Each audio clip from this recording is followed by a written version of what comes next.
y ahorita vamos a ver más en detalle y por estadísticas el por qué sucedió lo que sucedió, por qué cayó tan abruptamente la demanda por vivienda después del 2007.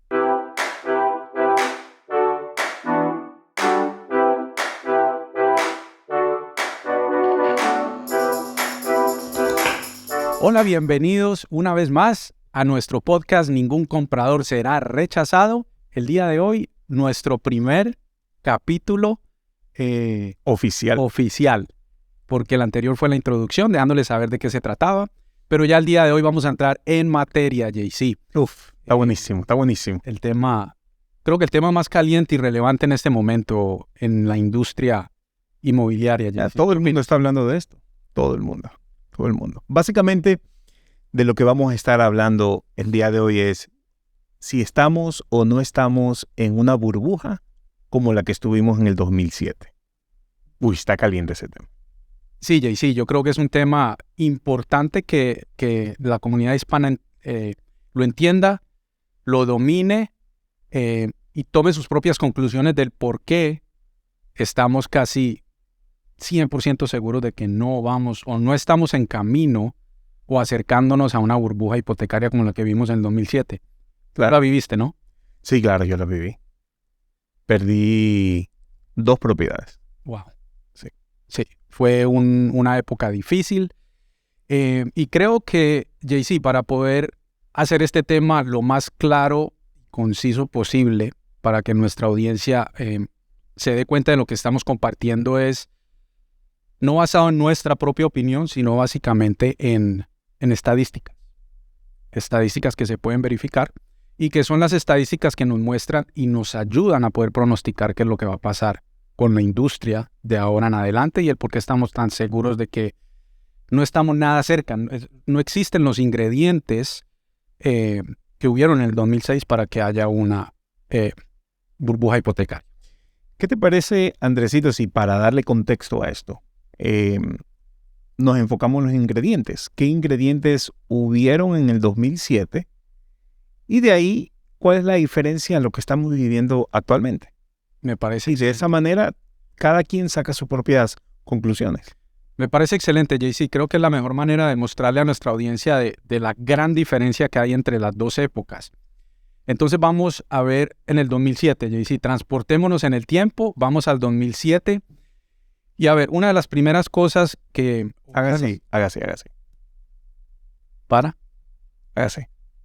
¿Tiene pulso? Puede comprar. Básicamente, esa era la situación. Así exactamente como tú lo dices, esa era la situación en el 2007. A ver, les explico. Vámonos un poquito más atrás, 2001. ¿Qué sucede en el 2001, JC? ¿En el 2001? 9/11 del 2001. Las Torres Gemelas. Ataque terrorista. Ataque terrorista a los Estados Unidos, inesperado. ¿Qué pasa? Es en esa época cuando sucede esto, la bolsa de valores, ¿qué pasó? Se desplomó. Se desplomó la bolsa de valores. Todo el mundo entró en pánico, se desploma la bolsa de valores. ¿Qué hace el gobierno? El gobierno tiene que salir a ver de qué manera o cómo incentiva la economía para que no se caiga la economía de este país. Porque en ese momento estábamos en esa crisis de la bolsa y la bolsa es una parte fundamental de la economía de este país. ¿Qué hace el gobierno federal? ¿Cómo incentivamos la economía? Una de las partes más importantes de la economía de este país es que los bienes, la industria inmobiliaria.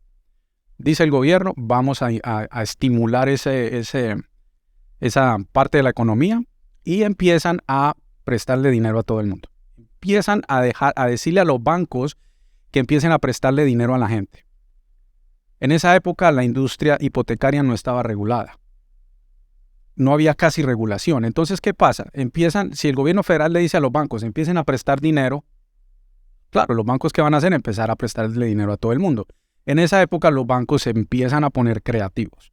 Bueno, antes de que vayamos a la creatividad, cabe recalcar que el mayor inversionista de este país es el gobierno federal. Correcto.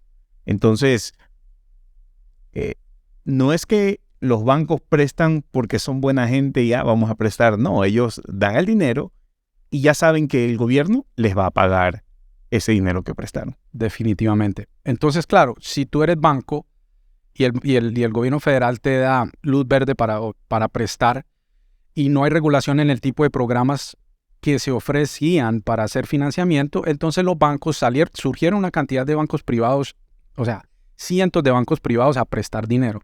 Y estos mismos bancos empiezan a volverse cada vez más agresivos para competir en el mercado, se vuelven más agresivos sacando productos como el de si respiras, te prestamos dinero. No sé si se acuerdan, pero en esa época habían programas de 100% financiamiento, sin verificación de ingresos, sin verificación del dinero para hacer la compra y con puntajes de crédito tan bajos como 580.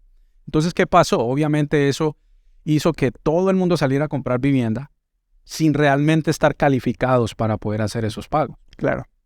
Entonces la gente se llenó de propiedades en esa época que sabíamos que eso era ficticio. Entonces, ahora, para darle a sí mismo, para tener a las personas dentro del contexto, imagínense, si era tan fácil comprar una propiedad, yo no compraba una, compraba múltiples. ¿Con qué finalidad? Porque yo decía, bueno, la compro, no tengo que dar nada de dinero y la pongo a rentar. Cero riesgo. Cero riesgo. Claro. Pero ¿qué sucede? Que las personas que rentaban casas, entonces ellos también dijeron, es fácil comprar casa, voy a comprar, no una, algunas, y entonces las casas estaban vacías. Claro. Y entonces, como la persona que tenía esos préstamos no tenía la capacidad de realmente pagarlos, ¿qué hacía? Embargo. Entregaba las casas. Entonces, otra cosa interesante que deben saber, en esa época, como la industria hipotecaria no estaba muy regulada, tampoco los appraisals, avalúos, en español se dice avalúo. Las personas que hacían los avalúos, esa industria tampoco estaba regulada. Entonces, teníamos una situación en donde las personas que originaban préstamos le decían al appraisal cuánto necesitaban de que llegara el valor de la propiedad para que el negocio se daba. Entonces teníamos propiedades o avalúos inflados. Ese era otro factor que hoy en día no tenemos. Y creo que el más importante o el más relevante es que había demasiada oferta y muy poca demanda. Ahora, les va a sonar extraño porque todo el mundo en esa época estaba comprando, pero eso fue hasta que llegamos al 2007. En el 2007 hubo una caída muy abrupta de demanda y había una oferta extremadamente alta, porque como los constructores, claro, si todo el mundo está comprando, los constructores salieron como locos a construir en todos lados y había un desfase muy alto entre lo que era la oferta y la demanda. Totalmente lo inverso a lo que tenemos el día de hoy. Claro, antes había muchísimas opciones, muchas casas a la venta, pero había muy pocos compradores. Correcto. Y ahorita vamos a ver más en detalle y por estadísticas el por qué sucedió lo que sucedió. ¿Por qué cayó tan abruptamente la demanda por vivienda después del 2007? Ahora, JC, transportémonos 15 años al día de hoy. Vamos a hablar 2022. ¿Qué pasó? Después de la caída que hubo de la burbuja hipotecaria, el gobierno tuvo que salir a hacer algún tipo de ajuste o de arreglo a esta industria para que no continuara como estuvimos en esa época. Sale en el 2009 una ley que se llama el Dodd-Frank, que regularon la industria hipotecaria y todas las personas como nosotros que originan préstamos tenían que registrarse con un número específico, un número nacional, el número NMLS. Para poder obtener ese número y poder originar préstamos hipotecarios, tenías que pasar un examen o un chequeo riguroso de tu situación ¿cómo se dice? Crédito, delictiva. De delitos. O sea, te hacían un estudio completo para ver si te podían otorgar ese número de NMLS y pudieras continuar haciendo hipotecas. Sí. Acuérdate que en la época del 2007 las estadísticas muestran que habían más de 80,000 licenciados para hacer hipotecas como nosotros. Y después de la caída, cuando regularon la industria, se redujo a 6,000 en todo el estado de la Florida. Entonces, hoy en día las personas que originan préstamos hipotecarios no es cualquier persona. Han pasado ciertos chequeos necesarios para poder originar préstamos. No, y Andrés, y un paréntesis. Yo que entre tú y yo soy el que más reciente sacó la licencia.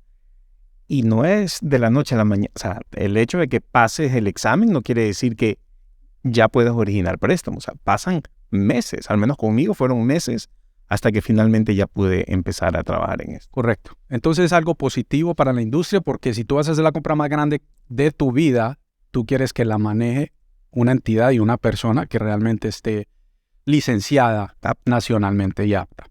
Otra cosa, todos los préstamos que existían en esa época, el préstamo famoso los abolieron por completo y volvimos a los préstamos que habían existido antes de la burbuja, que es el préstamo que todo el mundo conoce, el FHA, el convencional y el VA, que es para los veteranos. A eso volvimos por el lado de los préstamos. Otra cosa, los avalúos. Hablamos que los avalúos los estaban inflando porque la persona que originaba el préstamo tenía cierto control sobre la persona que iba a hacer el avalúo. Entonces había cierto conflicto de interés y eso se prestaba para que subieran los valores de las propiedades.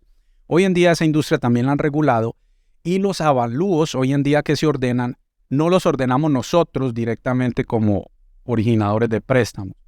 La compañía nuestra tiene que ordenarlo por medio de una tercera compañía. Esa tercera compañía tiene ciertos evaluadores en su lista y la orden la ponen y le cae al appraisal que le caiga o al evaluador que le caiga. Entonces hay cero control. Es más, nosotros no podemos contactar a la persona que va a hacer el avalúo para evitar eso mismo, que haya manejo ahí extraño de valores y manipulación. Entonces los avalúos hoy en día están llegando donde deben llegar. El punto más relevante que hablamos ahora, oferta-demanda. Toda industria se puede pronosticar qué es lo que va a suceder basado en la oferta y la demanda. Es un concepto muy básico de la economía. Entonces, a diferencia del 2007, JC, tenemos en este momento históricamente los niveles más altos de demanda, pero a la vez los niveles más bajos de inventario. Correcto. El mundo es fase bien grande. Extremadamente grande. De propiedades. Ahora te voy a mostrar las gráficas.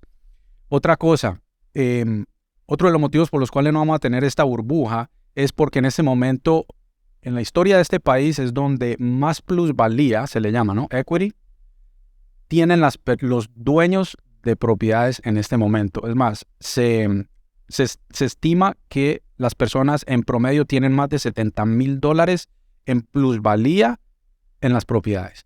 Entonces, si el día de mañana tú te quedas sin empleo, a diferencia del 2007, que la gente no podía pagar las casas, las entregaban, si yo hoy en día me quedo sin empleo y no puedo pagar mi casa, ¿qué hago? La vendo. La vendo, me echo $70,000 al bolsillo y me voy a resolver la renta. Entonces, no van a salir propiedades por cantidades en foreclosure porque no hay mucha plusvalía actualmente. Eso es correcto. Otro factor importantísimo, el poder adquisitivo, poder de endeudamiento. Actualmente está muy sano. Los salarios promedio actuales pueden pagar los precios promedio actuales. Entonces, la gente con los salarios que tienen actualmente pueden sin ningún problema pagar los precios promedios de las casas actuales. Claro.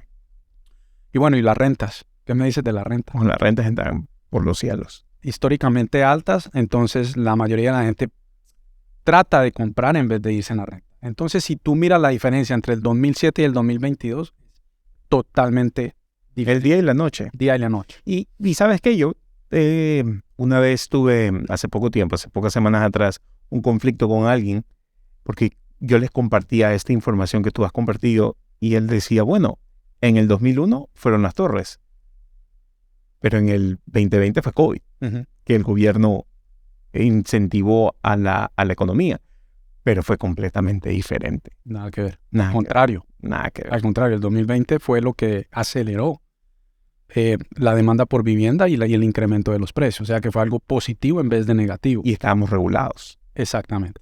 Totalmente diferente. Es lo que queremos que entiendan, que no existen los componentes ni los ingredientes para que se dé otra burbuja en los próximos años.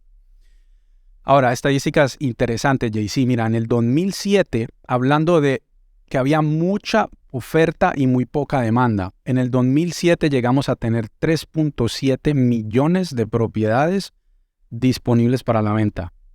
Pregúntame cuántas habían en el 2022. ¿Cuántas había en el 2022, Andrés? 870,000.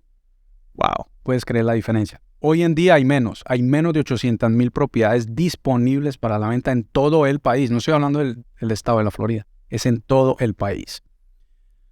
Ahora, ¿cómo pronosticamos la demanda que va a continuar y el por qué estamos seguros de que no va a haber una burbuja y que el negocio no se va a caer? Tenemos que ir al índice de natalidad. A ver, te doy esta estadística, JC. La edad promedio en la que hay necesidad para un hogar nuevo en este país son los 33 años. Cuando alguien llega a esa edad, es cuando hay necesidad para un hogar. Entonces nos vamos al índice de natalidad para poder pronosticar qué va a pasar de acá en adelante. Nos vamos 33 años atrás. ¿Cuál es la segunda generación más grande que existe?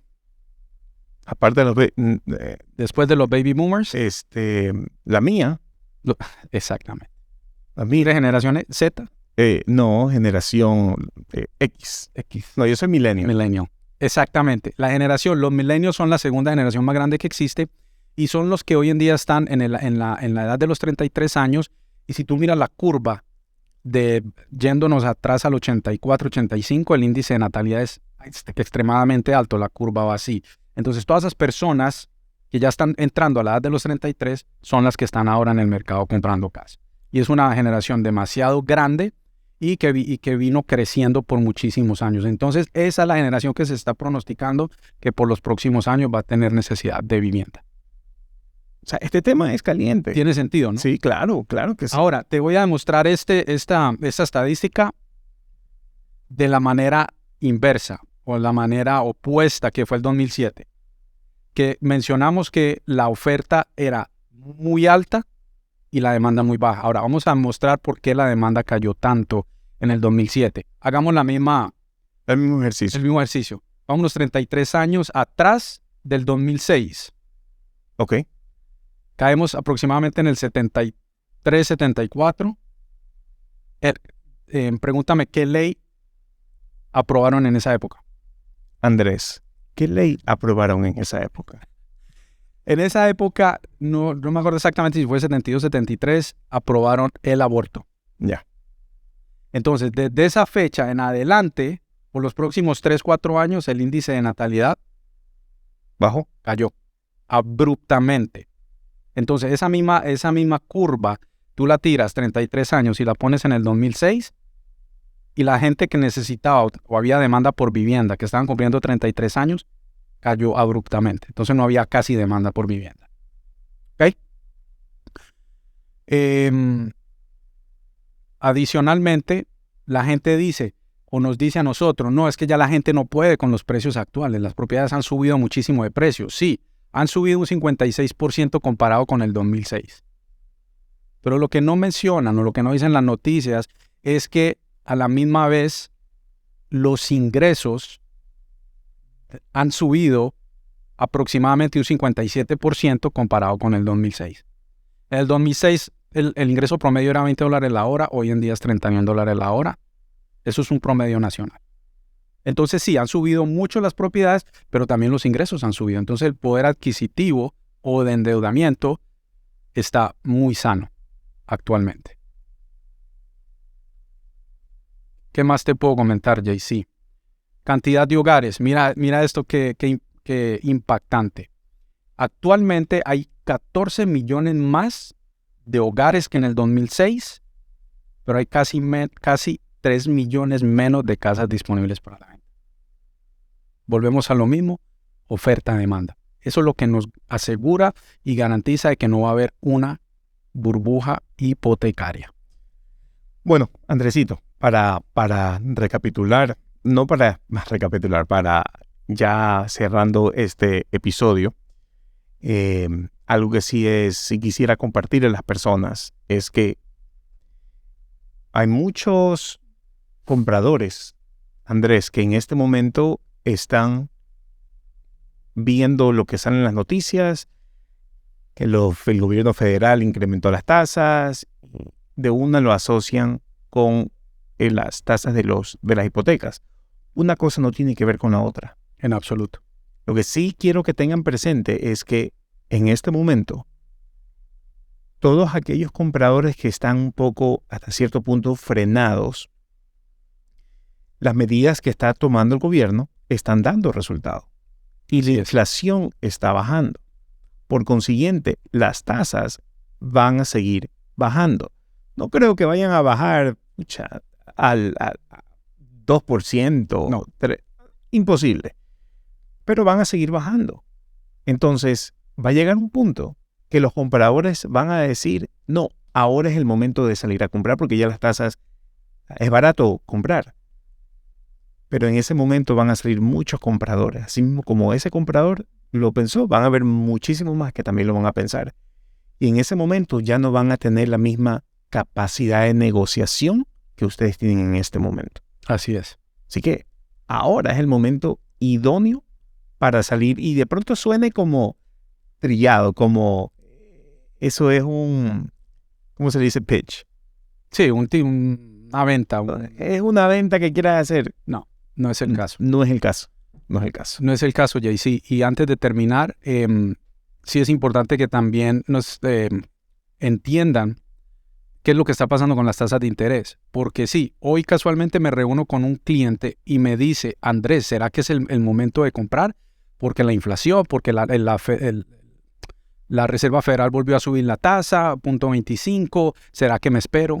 Y le tuve que explicar, entrar un poquito en detalle y dejarle saber de que al contrario, el hecho de que la Reserva Federal esté subiendo la tasa federal es para controlar la inflación. Y como tú lo mencionaste, las tasas de interés hipotecarias van de la mano de la inflación, no van de la mano de la tasa de la tasa federal. Ese es el interés para préstamos a corto plazo, no para préstamos a largo plazo como las hipotecas. Entonces están controlando la inflación, ya están mostrando señales de que va a empezar a bajar. Las tasas de interés ya están empezando a bajar. Y quiero que sepan que el pronóstico para mediados finales de este año vamos a volver a tasas del 5%. Repítelo de nuevo. Para mediados o finales del año 2023, el pronóstico es que vamos a llegar de nuevo a las tasas del 5%. Ahora, para confirmar de que las tasas de interés sí van paralelas a la inflación, miremos lo que pasó en marzo del año pasado. Estábamos en tasas del 3,5%. La inflación se disparó, abruptamente. ¿Qué pasó con las tasas de interés desde marzo del 22 a septiembre, octubre? Se duplicaron. ¿Por qué? Porque la inflación se disparó y se le salió de las manos a la Reserva Federal. Pero ahora que ya la inflación la contuvieron, sí, y está dando señales de que va a bajar, ya las tasas de interés bajaron de un 7.25, actualmente pueden estar entre un 6.25 a un 6.5, y el pronóstico es que van a continuar bajando. Entonces, como dijiste tú, este es el momento ideal para hacerlo, porque todas las personas que están esperando si va a haber una burbuja, si van a caer los precios, o qué va a pasar con las tasas, ya esas personas van a empezar a salir a buscar propiedad y volvemos a lo mismo. Demanda actual, oferta. Entonces la gente se va a volver a pelearse por las casas que hay en ese momento disponibles. Van a empezar de pronto a pagar sobre el valor. Pero en fin, bueno, ya yo creo que ese sería un excelente tema para otro. Ya nos hemos extendido un poquito en nuestro primer podcast oficial. Así que, ¿Conclusión? Damos las conclusiones, ¿no? ¿Tiempo? ¿Estamos bien? Ok, perfecto. Conclusiones rápidas. Precios e inventario. Precios incrementarán, aunque no lo creas, JC, acá en el sur de la Florida, entre un 2 a un 5%. Estamos entrando, sí, en una recesión. Los ingresos continuarán incrementando, lo cual va a ayudar al poder de endeudamiento. Sigue el inventario bajo y la alta demanda, y las rentas van a continuar altas. Y por el lado de las tasas de interés, como se está conteniendo la inflación y está empezando a bajar, tasas fijas a 30 años bajarán cerca del 5% en el primer semestre, mediados del año o finales del 2023. Así que pienso que es información bastante positiva y alentadora.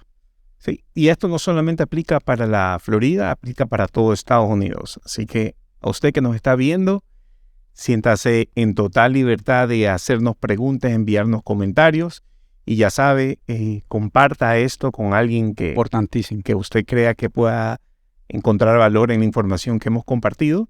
Suscríbase a nuestro canal y dele like.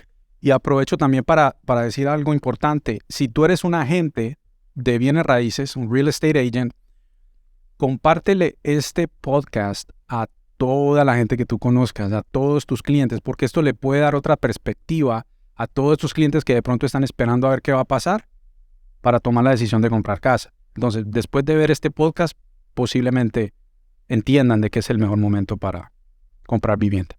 Sí. Eso es todo por hoy. Ya está. Muchísimas gracias por conectarse. Hasta la próxima. Y que Dios nos bendiga. Chao, chao.